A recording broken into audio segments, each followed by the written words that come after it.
नेताजी सुभाष चंद्र बोस संबंधित फाइलों वडाप्रधान नरेन्द्र मोदीए सार्वजनिक करी। नेशनल आर्काइव्स खाते आयोजित कार्यक्रमમાં नेताजी सुभाष चंद्र बोसના પરિવારજનોની સાથે અનેક રાજકીય નેતાઓ પણ હાજર રહ્યા। નેતાજી સંબંધિત વિવિધ ફાઇલ્સ જોઈ તેમના પરિવારજનો ભાવુક થઈ ગયા।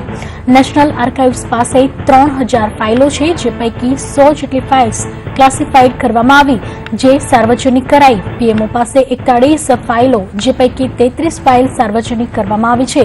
ફેબ્રુઆરી મહિનાથી દર મહિને 25 ફાઇલ સાર્વજનિક કરવામાં આવશે। તો નેતાજી સંબંધિત ફાઇલો મોદી સરકાર તરફથી સાર્વજનિક કરવામાં આવી છે। નેશનલ આર્કાઇવ્સમાં જે કાર્યક્રમ યોજાયો તે દરમિયાન આ ફાઇલ્સ સાર્વજનિક કરાઈ।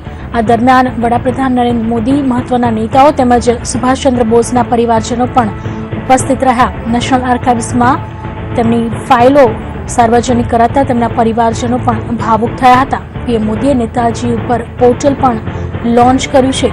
તો કહી શકાય કે લાંબા સમયથી સુભાષચંદ્ર બોઝને લઈ જે સમગ્ર વિવાદ કે સવાલ જવાબ ચાલ્યા આવ્યા હતા, તેના ઉપર આ સાર્વજનિક કરાયેલી ફાઇલોમાં રહેલી માહિતી પ્રકાશ પાડશે અને સમગ્ર રહસ્યને ઉકેલવામાં મદદ મળશે તેવી આશા અત્યારે સૌ કોઈ વ્યક્ત કરી રહ્યા છે। દિલ્હીના નેશનલ આર્કાઇવ્સમાં આખો કાર્યક્રમ યોજાયો, જે વડાપ્રધાન નરેન્દ્ર મોદી તરફથી 100 જેટલી ફાઇલ્સ સાર્વજનિક કરવામાં આવી। તે દરમિયાન સુભાષચંદ્ર બોઝના પરિવારજનો પણ ઉપસ્થિત રહ્યા હતા।